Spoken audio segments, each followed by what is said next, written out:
أعوذ بالله من الشيطان الرجيم بسم الله الرحمن الرحيم الصلاة والسلام على سيدنا محمد وعلى آله وصحبه أجمعين. Welcome, dear brothers and sisters, to ICNA Michigan's ICNA Council of Social Justice webinar today on the topic of Juneteenth on June 19th. So, inshallah, we have a great lineup of speakers, some great scholars, some great academics that we hope to learn from and understand what Juneteenth really is and why it matters and where do we go from here. So, inshallah, the first speaker that I have is Imam Khalid Griggs. Imam Khalid Griggs is from Community Mosque of Winston-Salem in North Carolina. He is a chaplain. He is an executive member of Islamic Circle of North America and the executive director of its social justice department. So today, he would be enlightening us on the subject of what Juneteenth is, why it matters, and what is ICNA's commitment to this, and what should be the greater commitment of the American Muslims to this subject. So, inshallah, without any further ado, I would like to welcome Imam Khalid Griggs. أعوذ بالله من الشيطان الرجيم بسم الله الرحمن الرحيم أشهد أن لا إله إلا الله وحده لا شريك له وأشهد أن محمدا عبده ورسوله. Assalamu alaikum, brothers and sisters. I first would like to thank ICNA Michigan for the very thoughtful and informative programs that you all have been doing in conjunction with CSJ. This is another one in a long line of very good programs. ICNA CSJ is committed to bringing information to the community that will be beneficial for our religious as well as our social understanding and commitment of the environment in which we are practicing Islam today here in the United States. Brothers and sisters, I would have to say that the making by the Congress of Juneteenth as a holiday had to take place in relatively lightning speed.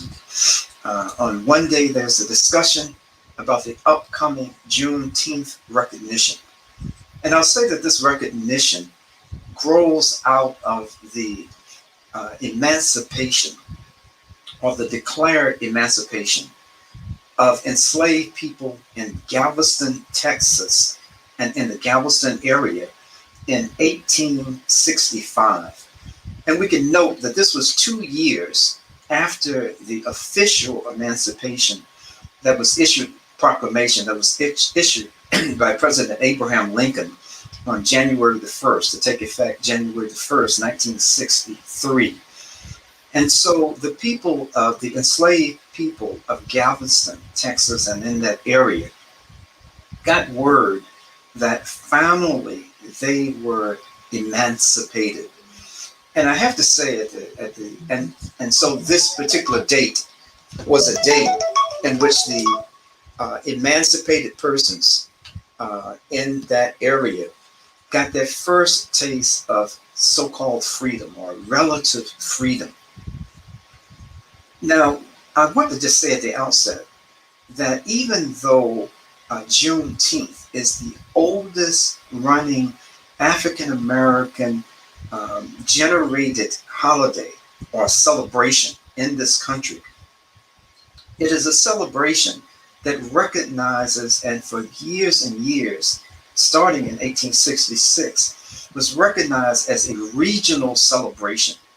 It was a celebration that not all emancipated people in the Confederate States recognized, because the Emancipation Proclamation only freed those who were in the Confederate States. Those in the border states like West Virginia and Missouri and the District of Columbia did not fall under this Emancipation Proclamation. And so even though it's the longest running continuous African-American celebration, it is also a celebration that does not have its precedent in other parts of the country. Hey, Assalamualaikum. How are you? Galveston, I got Texas. in a meeting. I'll come you guys. Inshallah. Galveston, Texas, was not the only area in the United States where emancipated people got a late notice. This happened throughout the country. And as a matter of fact, I'd like to just give one other point, historical point, and that is with the emancipation, the Declaration of Independence, celebrated on July the 4th,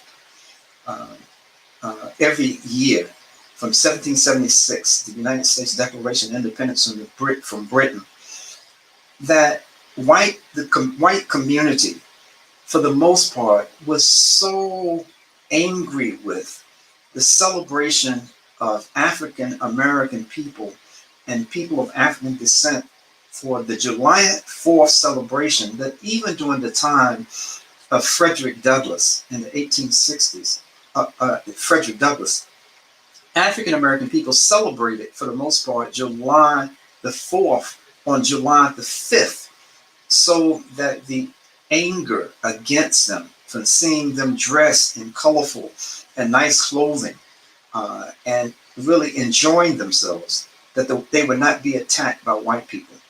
So I'm just trying to give a significance of having a date that would be celebrated, that was unique to those who were formerly enslaved in these former Confederate states, that it was a unique celebration that had nothing to do with the overall celebration of the independence of the country. I also want to point out, and I don't want to sound like a contrarian, and I'm not saying this to discourage anyone from recognizing the historical significance of Juneteenth and moving forward, particularly as a Muslim community.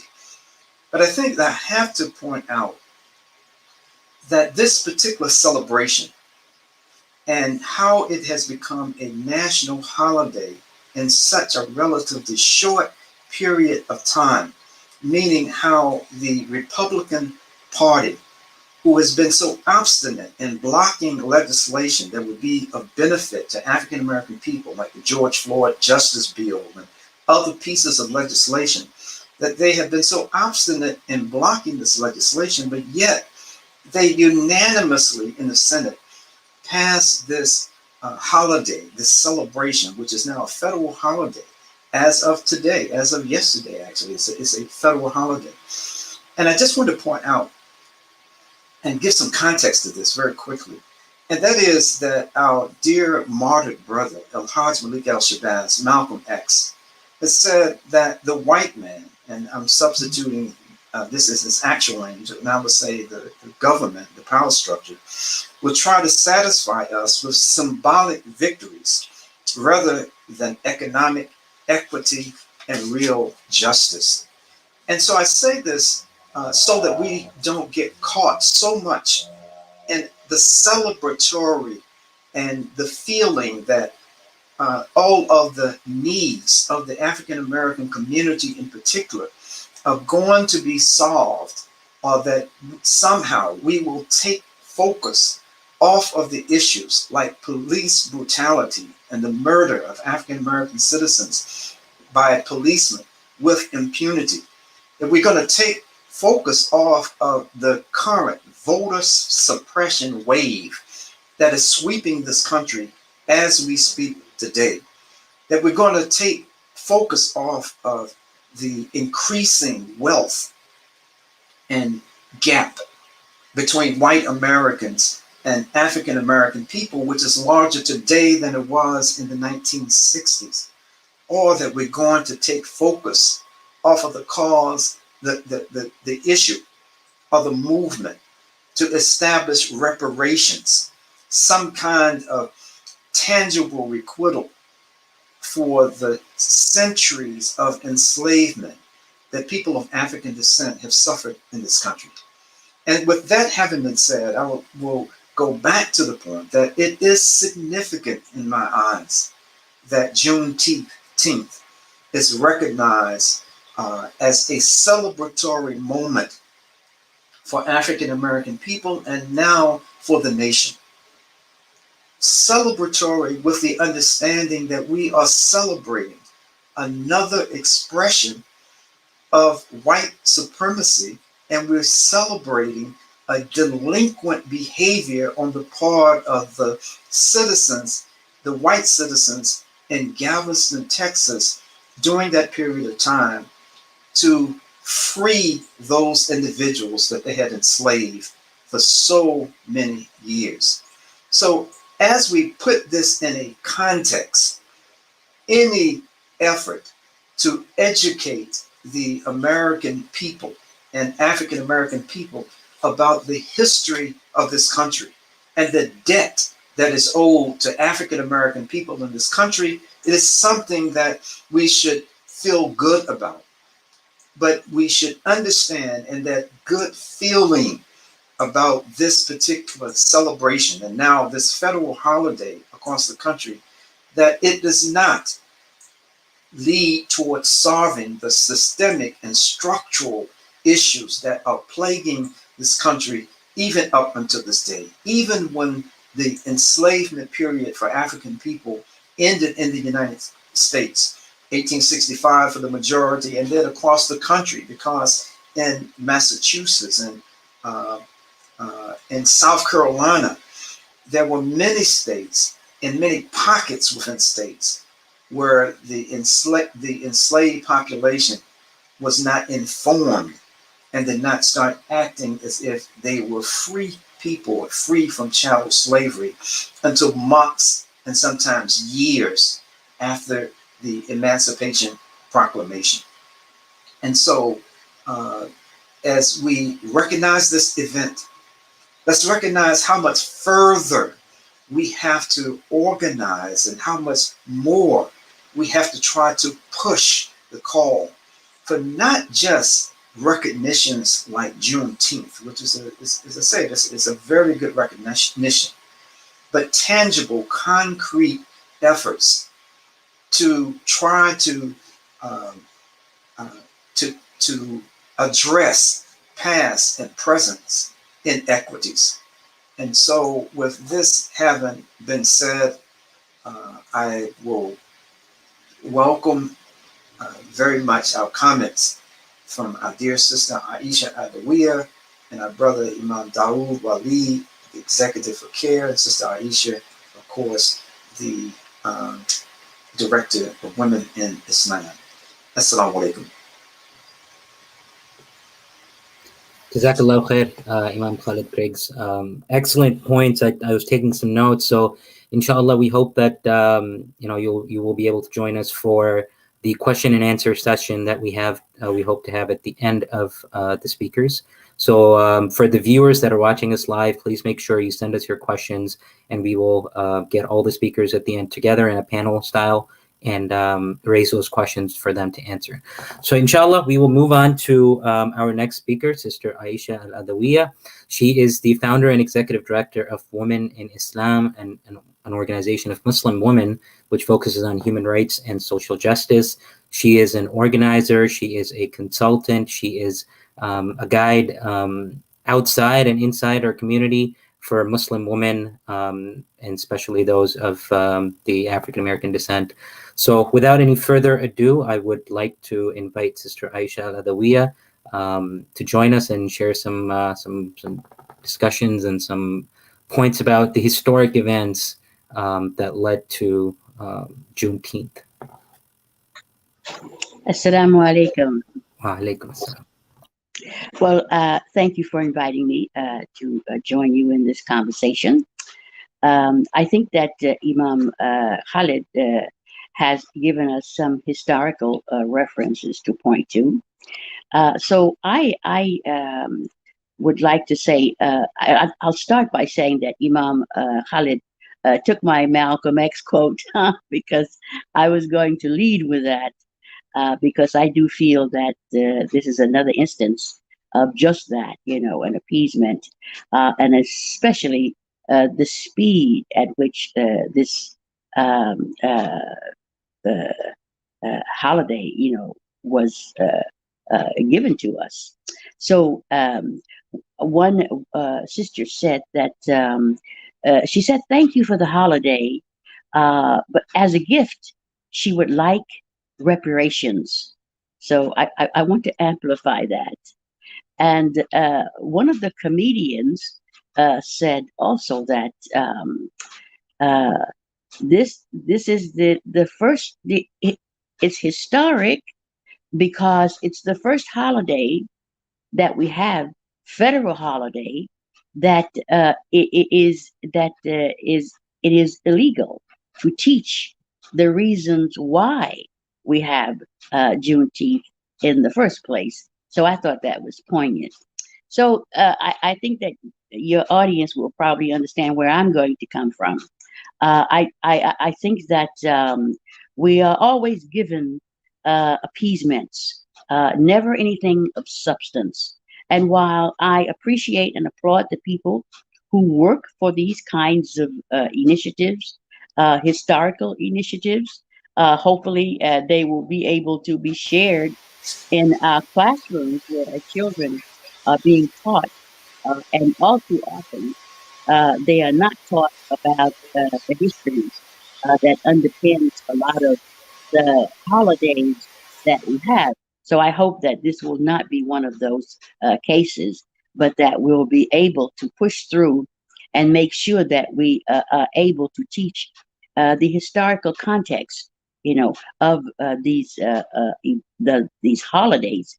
And I'm reluctant to say celebrate even because we're still in this trench here. Uh, we are seeing so many black people being shot down in the streets, as they walk. So to be able to celebrate anything at this point, it is quite baffling for me. So I just don't want us to fall into the trap of being appeased that, oh wow, we have another holiday that is toothless, quite frankly, when we have states passing legislation laws that say that we can't teach about the history, of these events. So I'm really challenged to be in a celebratory mood at this point. So again, I don't want to disparage anyone who is inclined to celebrate this event, but at the same time, I'm very cautious and at some point quite critical, of how it came to us so suddenly without any kind of forewarning or anything to the public that this was even in the pipeline.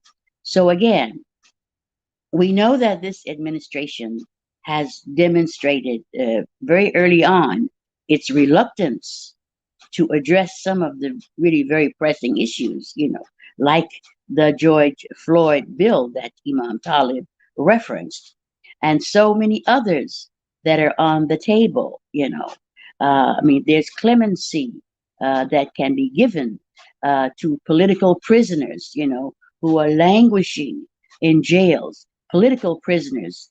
One comes to mind very frequently for me is Imam Jamil Amin.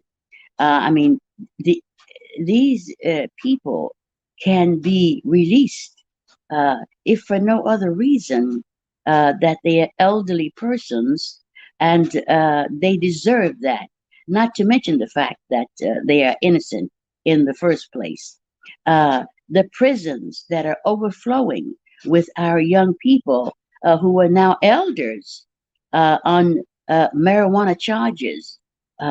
That they are still in jail, but now entrepreneurs are even on the stock market with businesses allowing them to legally sell marijuana products. So there's a lot that we have to consider, and what were the forces driving this current administration to think that this would be a priority for us, to the utter exclusion of more life-saving, life-threatening events that are before us today. So my message is caution. Take 2 days off, 3 days off, whatever we feel we need, and certainly we deserve. Don't be blindsided by these cosmetic gestures that are given to us. And again, I want to say that I am uh, admiring the people who struggle for this kind of symbolism, because symbols do matter, but we have to control the narrative. So, inshallah, um, I'll stop here and give Imam Walid a chance to chime in here. Thank you so much. Jazakallah khair, Sister Aisha.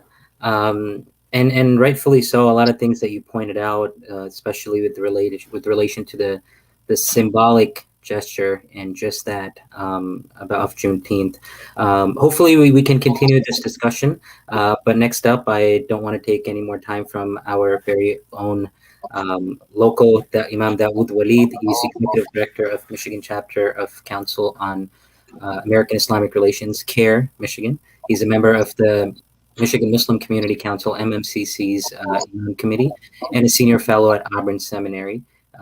Very well known, well respected, an author and an academic.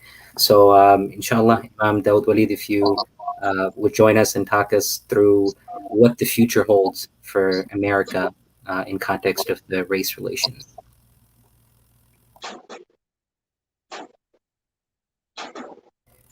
Imam Dawood, you're muted, so please, if you can unmute. Thank you. Assalamu alaikum. Alaikum salam. أعوذ بالله من الشيطان الرجيم بسم الله الرحمن الرحيم الحمد لله رب العالمين أفضل الصلاة وتم التسليم على سيدنا محمد وعلى آله وصحبه ومن والاه. First of all, let me thank ICNA Social Justice for hosting this very valuable discussion, and also for my elders, Imam Khalid and Auntie Aisha. May Allah preserve them both in their leadership. And it's not surprising that what both of my elders said, I agree with, and we're all on the same page with what was said previously. So I think that I will also keep my comments pretty short, as both of the previous speakers did not take their full allotted time, so that we can field some questions and comments from our brothers and sisters in the viewing audience.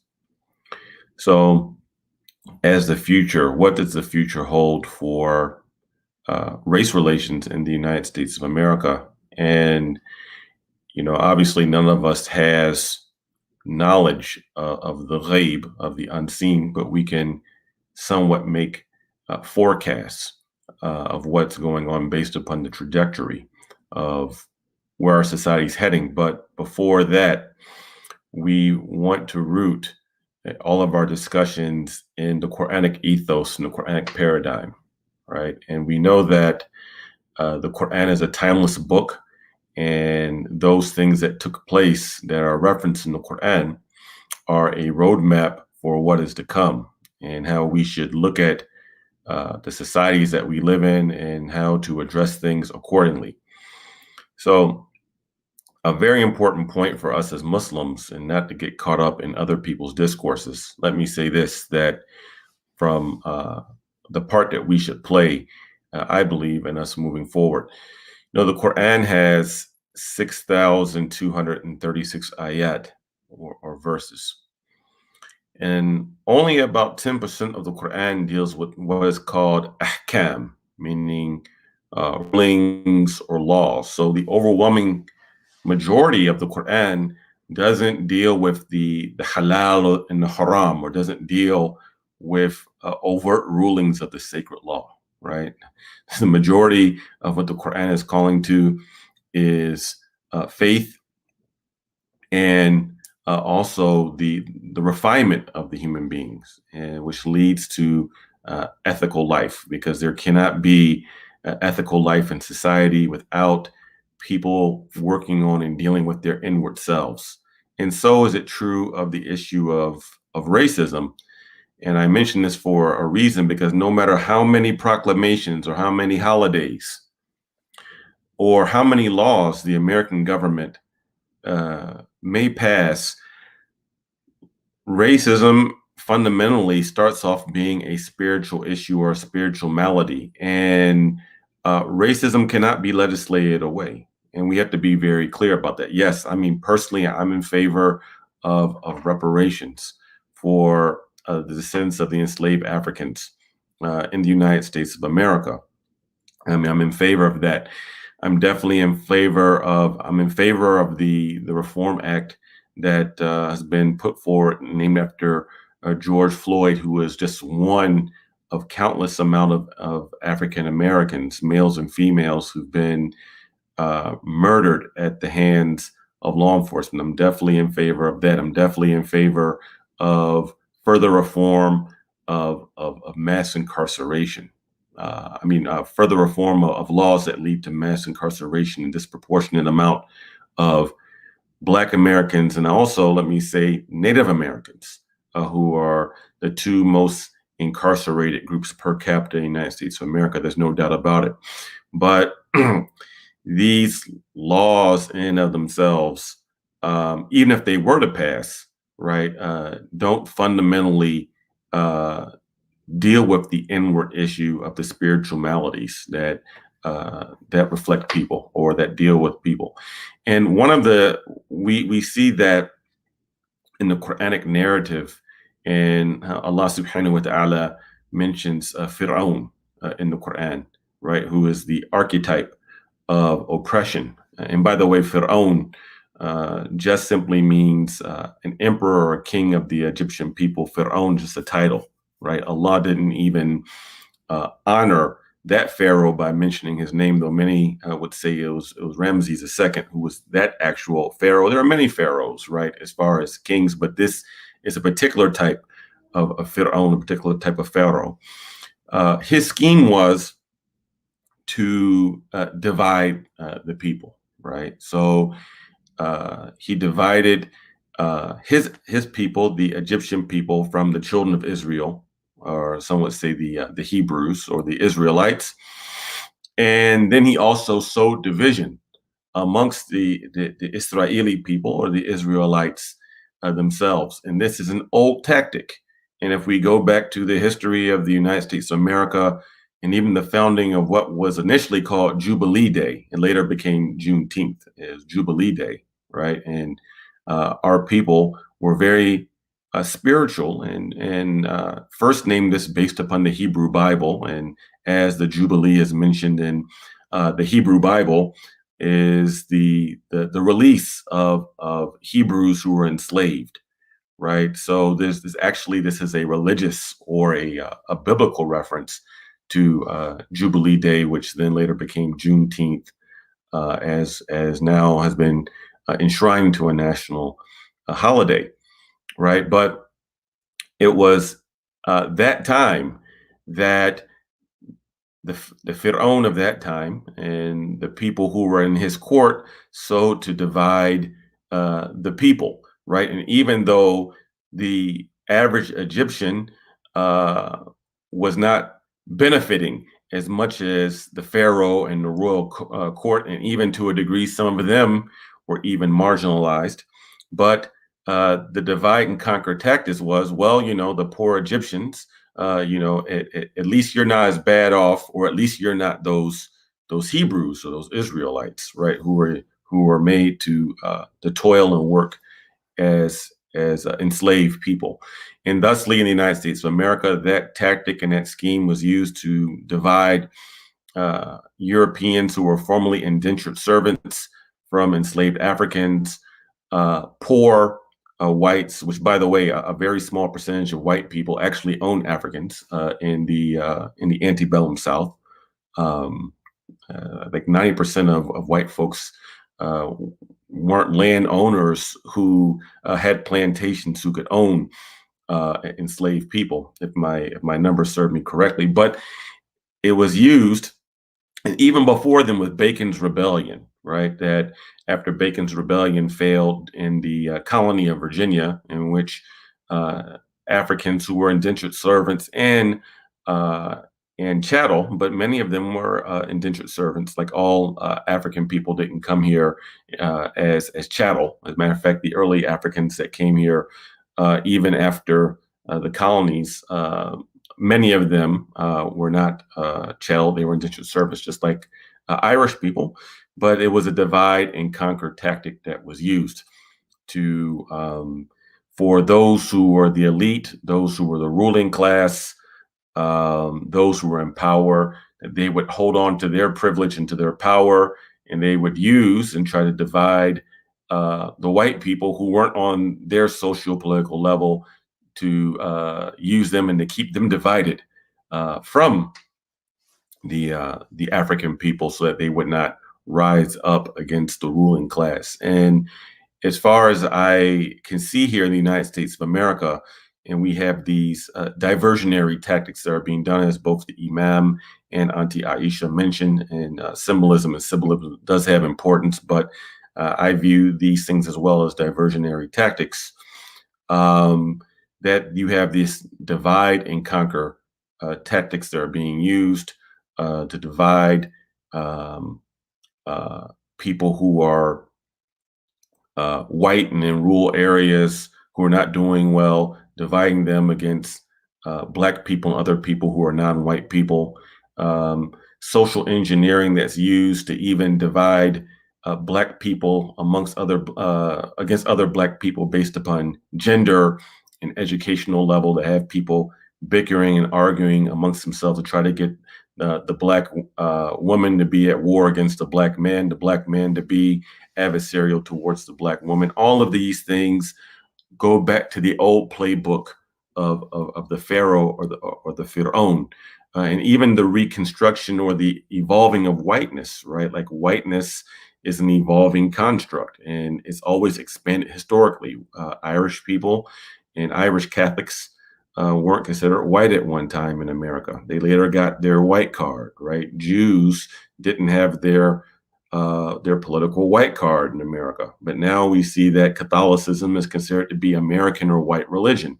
At least we have colorblind laws regarding religion, but we know that Islam is, for the most part, considered a non-white religion. Well, Catholicism is considered a white religion. Judaism, for the most part, is considered to be a white religion. So this thing expands. So now you see, and I'm in actually Florida right now visiting family, but you have this issue, and I can see this very clearly, of Latinos, especially white Latinos, where there's a move to try to, with the Cubans, and we have Cuban Americans like Ted Cruz, who are aspiring to represent a new type of whiteness, so they get absorbed into whiteness, right? There were a number of Arab Americans who were jockeying for their white card, but 9/11 killed that for overtly people who are overtly culturally Arab, especially for Muslims who are Arab, right? So I view that on the one hand, there's a level of heightened racial consciousness that has come back up in the American society in 2020, 2021 that we are in now. And from my understanding, before I was born, there was a heightened race consciousness in the late 60s and early 70s that came about, and these things ebb and flow. But we should expect that there's going to be forces of capitalism, forces of people who want to keep a white hegemony, who are going to seek to expand whiteness, and want to continue to divide the people in the pharaonic type of game plan to keep people divided amongst themselves. And I think it's our job as Muslims that we have a roadmap of the Qur'an, we have a roadmap of the Sunnah, that if we strive to embody as a community the issues of racial equity, of this type of what we could say social egalitarianism inside the Muslim community, not just in speech, but in deed, that we can help serve as a model of spiritual healing for the United States of America, but it's not us adopting the language of the woke of canceling all white folks or picking up other sorts of discourse that's going to bring healing to America. As a matter of fact, that is implicitly and unknowingly actually playing into the playbook of Fir'aun and Pharaoh's minions, who are in the Democratic and Republican parties, and they're not just Republicans, right? They're wolves and they're foxes too. With that, I'll conclude with my comment. Wa'fa minkum, please pardon me. Jazakallah khair, Imam Khalid Walid. So inshallah, we have wrapped up the speakers and their comments and their discussions. I would like to invite all three of our speakers for a open panel discussion, questions. Alhamdulillah, we had all the speakers touch on different aspects, so it was very beautiful. I have jotted down some questions. There are some questions that are coming in through the viewers as well. So if I may start with the first question for Imam Khalid. So Imam Khalid, I was, this is with respect to some of the points that you touched on. So I was yesterday, or I believe 2 days ago, we had a corporate event where we were discussing Juneteenth, and one of the coworkers mentioned that their classmates back in college from South Carolina was telling how they were taught the Civil War, not as the Civil War, but as, I quote, war of northern aggression, right? So, I mean, what I wanted to ask you is that what role does education play in all of this, and how should we approach it very mindfully? Yeah, thanks so much. That's a very good question and an honest comment from the person who actually asked that particular question. You know, the thing is, education has so many facets to it, and there's so many sources for us to be educated. And I think primarily what African Americans and many others in this country have suffered from has actually been formalized education, but it's been a miseducation. And so it doesn't, so the education that we need right now is the education of actual history, historical fact, to bring forward those, and we're talking about African American history, to bring forward out of the dusty archives, which everything is digital now, Sister Aisha, so I know that. Yeah, but we need to bring these things forward. We need to start looking at those who recorded the history during the time as it was happening, and be more critical in our reading and what we're consuming in the name of education. I think that, to a fault, has been a major problem why not just African American people, but the process of critical thinking has been just removed for the most part in our educational system. You know, it's I grew up in a Southern Baptist church, and many churches throughout the South, and I don't know if it was limited to the South, but I know in the South we had what was called a watch night. And this watch night, and it may just be in the Baptist tradition, but in this watch night, it was the day, the morning before, or the night before New Year's Eve. And that Emancipation Proclamation was so of critical importance to descendants of former enslaved people, and it had a religious tie. So in the churches all across the South, you had this watch night going on, and you know, my family and so many other families were spending their nights in church, waiting for that 12 o'clock hour where we can say, well, this is January the 1st, not just shoot off firecrackers, but this has historical significance for us as people of African descent. And so I think that when we delve deeply into the history, we will be rewarded by what we find, and we can quit passing on some of this, superficial and even erroneous history oftentimes. So education is important. It's critical, but the kind of education that we get is more important than just the volume or just exposure. Absolutely. Education that is based on facts and not propaganda. Yeah. So my next question is for... May I comment Yes, briefly absolutely. here? Absolutely. I think that I agree with Imam Khalid's comments. What I want to add is that we need to find a way to the word Sankofa keeps coming to me time and time again. There's something that we need to go back and get. Yeah.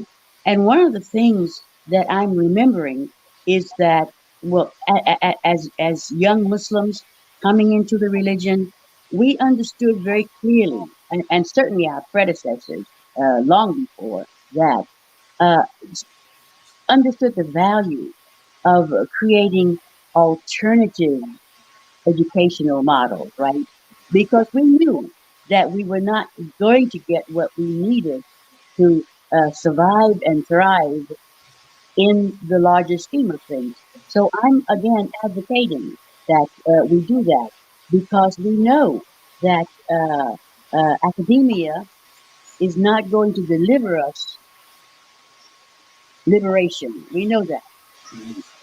There's one scholar who wrote this wonderful book because many of our people who are very proud and, of course, make tremendous sacrifices and contributions, and the struggles that they've made to attain a formal academic education, right? But without the necessary critique of what it is that they are imbibing, right? So that we see the replication time and time again of the same narrative because there is no critical thinking and there is no courageous will to challenge the obvious um, lack of clarity and, quite frankly, honesty that we bring back to the classroom, to our families, to our communities, and to our society. So I want to say that because I see more and more, our young people, our children, going into elite universities, and they come out brilliant, in these areas. But there is something that prevents them from challenging the status quo. Yeah. And when they do, we understand and they know that they will become targets. So, how do we mitigate this? I mean, what is it that we need to do in order to bring about real change? And I think it starts with, Carter Jefferson talked about the miseducation of the Negro. So I insert here the miseducation of the Muslims as well, because we are carrying that burden as well. And I'm also reminded of this book that Dr. Green wrote about the post-traumatic slave syndrome. There are a lot of nuggets in there that we need to go back and look at. So again, yeah, education is important, but knowledge is superior. Yeah. So what does it mean to go to a university, get all of the highest degrees, and then come back into the community and do what? Yeah. So I see us as having a challenge before us, and especially with younger generations, that when we send our children to these universities, and then what is it that they are able? Because the community has to also stand by them, and before that, they have to have had a foundation, to stand on. And without that, also, it's not fair to even expect them to take any kind of position that would even attempt to challenge the status quo. So I know that I'm going to go all over the place here, but this is where I am, and I think that it's where we are as a community we need to start challenging what it is that we are being given. And I'm referencing now the holiday that we've just been given, but the laws that have been passed in how many cities around the country now that forbid, that outlaw the teaching of the very foundation of why we have this holiday in the first place. So something is amiss here. We need to start asking the question, what is that? Jazakallah khair. And if I may add, for someone from an immigrant culture, Arab, Desi, it's also to learn from, I mean, we don't have that experience that, and life experience that you guys of our African American leadership have. So I think to learn to have these kind of discussions is also very important, other than just relying on pure academics from elite universities. So But you have a colonial experience, yes, and they're all cousins and sisters and brothers. absolutely. So we need to untangle all of that. Yep. So next question that I have is for Imam Daud Walid. Imam Daud, you kind of touched upon some of the socioeconomic aspects of the racism and the race relationships in this country. What I wanted to ask you is that we know that this country was built on foundations of these imbalanced, unjust socioeconomic relationships, from redlining to busing, and that's all. That building is there, right? So how do we cover that gap now, or how do we, try to dismantle that and address that? Bismillah ar-Rahman ar-Rahim. So, just to cut through the chase, it's hard for any group of people to give anyone who's thirsty something to drink from their cup if their cup is empty, right? So, I mean, we have a lot of work to do inside of ourselves, right? And as Auntie Aisha just made reference to, this just isn't an issue of mental conditioning of the descendants of enslaved Africans, but for all Muslim people who immigrated here, who were colonialized by the French or the British or the Italians, whoever, we can pick the colonial master, right? And we have to see how we work as communities by our trying to live the American dream. We are profiting off of the marginalization of other people, right? I don't mind being controversial, but I'm just going to make a just very quick point, right? So, like, it's the irony did not escape me while the community has been calling for justice for Palestine, especially with these latest brutal attacks. That the majority of liquor stores in the Black community are owned by Palestinians, right? And then that money that's being earned is being sent back to people's family members in Palestine, right? So in the name of capitalism, one group of oppressed people who came here under oppressed conditions are profiting off of the indigenous, or the people who've been here longer, that have been oppressed, right? So it's like we have a lot of things to sort out. I also think that the seerah of the Prophet alayhi salam is very important and instructive of the brotherhood, sisterhood compact, about how we have to be very purposeful in pairing people off, especially with our youth. The issue of education that was mentioned, the issue of putting people into positions in our community, in institutions and masajid, that don't look like us, but who are qualified. Like Bilal just wasn't the muezzin, the Black guy with a nice voice. He was the treasurer. He was Khazin Beit Mal. He collected the zakah for the Prophet ﷺ, right? So it's like we have a situation in many of our cities that our masajid are really cultural centers masquerading as masajid, if we want to be honest about it. I mean, so we have a lot of work to do internally. As Dr. Sherman Abdul Hakim Jackson says, Hafidhullah Ta'ala, that hard work is the hard work. So we have a lot of things to sort out. So again, yes, let's protest for Palestine. We have one in Detroit next week. I'm all down for that. Let's protest against police brutality. But we're doing these things kind of like in fractured ways. But until we get serious about healing inside the Muslim community, of dealing with the social, political, economic exploitation that Muslims are doing against other people of color, including other Muslims. When we talk about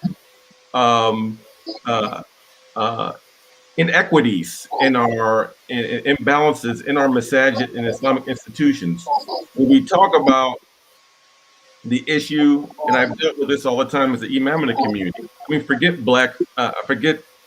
so-called immigrant against black tension. I have to deal with the issue where someone comes to me crying who's Bangladeshi, who wants to marry someone who's Pakistani, and they get turned away because they're Bangladeshi, like Desi on Desi racism, right? Like when we're dealing with these issues right underneath our nose, but then we're talking about trying to fix America. It's almost comical in a sense, right? So we have a lot of work to do amongst ourselves, right? And Allah knows best. I want to jump in there again because I'm known as a staunch advocate for the Palestinian cause, right? But my caveat is that Al-Aqsa Mosque is there, you know, and this is the third most sacred site for Muslims, right? So when we talk the fact that we are 3 billion or however we are globally, right? And there's no recognition or even a voice argument about the fact that one of our most sacred spaces is ransacked, right? And then we move to another conversation about religious freedom without any acknowledgement or courage to even name the atrocity. Then, you know, I claim that as our issue as well. So I just want to put that. Jazakallah khair. So, Sister Aisha, I have a question for you, and this is something that has come up time and time again, you know, in terms of protest, and you know, there was a video that I was watching where this was in someone's play card. It said more Black Americans are in jail than were enslaved, and this is very sobering, very something that should boil our blood, especially in context of the 13th Amendment. So, and then you mentioned about, you know, the Juneteenth holiday, but we still have Georgia passing voter suppression laws. We still have Philadelphia doing the same. 14 congressmen voted against even just this token of Juneteenth. So I guess my question to you is, you know, leaving this official tokenism aside, as individuals, as Muslims, as a society, what are some you know, tangible actions for us to partake in? I mean, apart from the education that we discussed earlier. So what was the question? What are some tangible actions as individuals, as a society, as Muslims that we can pursue? Well, I think first and foremost we have to start with our own families. You know, we first we have to educate ourselves, and when I say educate, I mean educate, right? And then we have to make sure that our children are similarly educated. They have to have a foundation so that when they enter the society, they have some preparation about what it is, what are they called to do. And again, I'm saying we cannot rely on the establishment to solve these issues. We have to solve them ourselves, right? And then hold accountable again those people that we send to elected offices to represent us, to hold them accountable across the board. Because, you know, no color barrier, no ethnic, nothing. Whoever goes to those offices, we have to be the ones to insist that they represent, or they have to be challenged for their lack of representation for the community. And again, I want to say that we have a lot of Black and brown faces now in high places. But what is it that they are able to really deliver? What is it? You know. So again, I'm challenging us to be honest about this. It's nice to say, this one's from my community, or they look like me, or whatever other references we can bring. But in the final analysis, and I know this from first-hand experience, that too often once they enter these lofty places, they are effectively silenced, and that doesn't serve our community. So we have to rethink. We have to rethink our role in society. And of course, we make choices every day about the job that we're going to take, right? But we also have to recognize that we have a responsibility, to give back something. But again, uh, the appeal is very seductive, you know, to sit at the table, not realizing that, not only are you sitting at the table because you think you don't want to be on the menu, when in fact you are the menu. So we have some hard questions to answer for ourselves. And I hope that as we love our people, everybody who stands for liberation, freedom for all people, justice, equality, compassion, that's who we are, right? At the same time, we have to do something else. Just because you're sitting in the office, in the high place, doesn't mean that you arrive. And you have a responsibility to respond to the critique that the community brings, because the community is the one that put you there in the first place. So I know there's a lot to unpack. So we'll make it easy for us to see our role in the society and to give us the courage to speak truth to power, and then raise our children at a very early age about what that means to be a viable citizen of the community, and what role you're going to play with that. And again, that starts at a very early age. It does not start when you get to graduate school. Right? That starts before you're in kindergarten. Your parents have to be the model for that. The community has to be the model for that. And I think that we're falling short on many levels in that regard. So may Allah help us in this way. Jazakallah khair. It reminds me of the hadith of the Prophet ﷺ, where he said that you'll be huge in numbers, but you will be like the foam in the river. So may Allah allow us to unite and organize to address these injustices. So, Khalid, we are at the top of the hour. So I just have one quick question for you. Sure. For a lot of our viewers, and I think it was mentioned in this discussion as well, the concept of reparations. So in real quick, if you could highlight what it is, what it means, just so that for our own education and the education of our community. Yeah. Reparations, as it relates to African American people, is that process that is put in place and actually delivered to, first of all, let me say that no African American person living today or in the future could be properly recompensed for the almost 400 years, 350 years of slavery in this country. You just can't do that. You can't come up with a figure. So it's more than just a financial, a dollar and cents. I think too often some of the opposition comes to people's mind when you just think that you're just going to write checks, huge checks to Black people and just let them go and do whatever they want to do with it. Money, the financial part, is a part of it, just like with all of the attention that's been paid to what happened in the Greenwood section of Tulsa in 1921 with Black Wall Street. That was generational wealth that had been established in many of these banks and these businesses that were owned by Black people. Then not only were those businesses stopped, most of them burnt to the ground, the people run out of town, they were killed.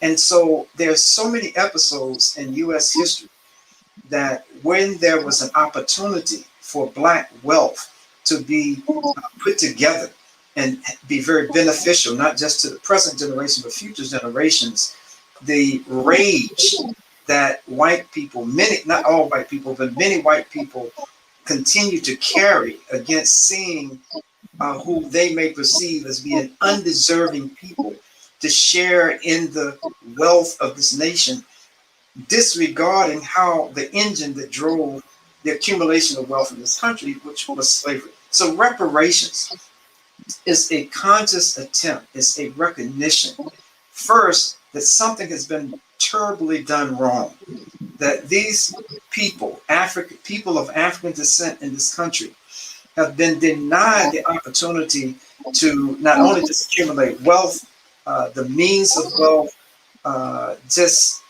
the entire process of denying this accumulation of wealth that justifies descendants of African people receiving some kind of first recognition and some kind of financial or material remuneration, whether it's college scholarships, but I say that money should be a part of it. And I just want to add very, very quickly that reparation is nothing new in this country. As a matter of fact, in 8.5 months before Lincoln signed the Declaration of Independence, 8.5 months before that, he signed an act in which enslavers, plantation owners, were given reparations for their so-called property, meaning us, that they lost as a result of slavery being taken away from them as their means of getting rich. And they were given reparations all across the South. The Union, those the victorious ones in the Civil War, so-called victorious ones in the Civil War, through them, monies were given to Southern planters to try to, for reparations for the property that they lost, to try to win their support for this plan of Reconstruction, to try to mute their opposition against allowing African people to be free and to live their lives and have land and property and all this other stuff. The federal government and state government, through the federal government, they were given money as reparations. The nation of France, up until, and I know this is another country, but just one of the grossest examples of reparation that I can imagine, that I know historically, when the island of Haiti gained its independence through struggle in 1804, the French government said, okay, well, we won't punish you, we won't stay after you, but you have to give us reparations. And this went on to the tune of billions of dollars, all the way up until 1947, this nation. And how did they pay for all this money they were asking for?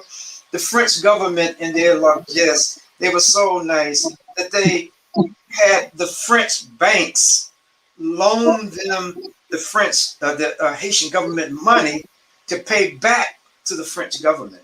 So it's absurd for folks who have that kind of history to come forward now and to say that you know, what are you talking about reparations? You know, we didn't have anything to do with it. Well, okay, well, fine. Give me your house, give me your car, give me your bank account, and you know, we can just start at that. You know, the government didn't have to give it. So it's an absurd argument, in my opinion, against some form of first recognition, which ain't enough, but some form of recompense for the labor, the force-free labor that people of African descent gave to this nation from the time of the transatlantic enslavement of African people and through all of the periods of black codes, Jim Crow, you know, segregation, all the way up until today. Jazakallah khair. Wow. So, you know, of course, whenever I have this discussion, I am the one to take in, you know, to learn a lot from all you scholars. And, you know, I hope and pray may Allah subhanahu wa ta'ala preserve you and you know, keep you benefiting for our communities. So inshallah, that we come to a conclusion of our Q&A. Jazakallah khair, Sister Aisha, Brother Dawood, Thank you. Khalid, Jazakallah khair. I really appreciate it. Our viewers did as well. So to close this up, Imam Dawood, if you don't mind just making a short dua, so inshallah we will wrap that. أعوذ بالله من الشيطان الرجيم بسم الله الرحمن الرحيم الحمد لله رب العالمين والصلاة والسلام على سيدنا محمد وعلى آله وصحبه ومن والاه. We ask Allah subhanahu wa ta'ala to bring our hearts together in love. We ask Allah Azza wa Jal to not have us be a people who are divided. We ask Allah Azza wa Jal to have us hold on firmly to the Qur'an and to the Sunnah of the Prophet sallallahu alaihi wasallam. We ask Almighty Allah Azza wa Jal to make us be a means of healing in the United States of America.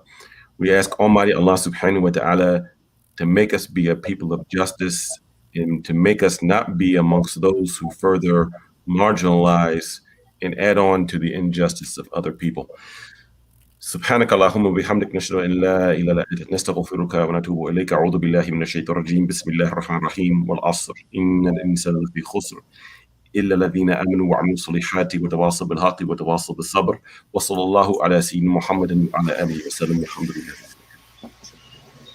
Assalamu alaikum. Jazakallah khair. Inshallah we'll speak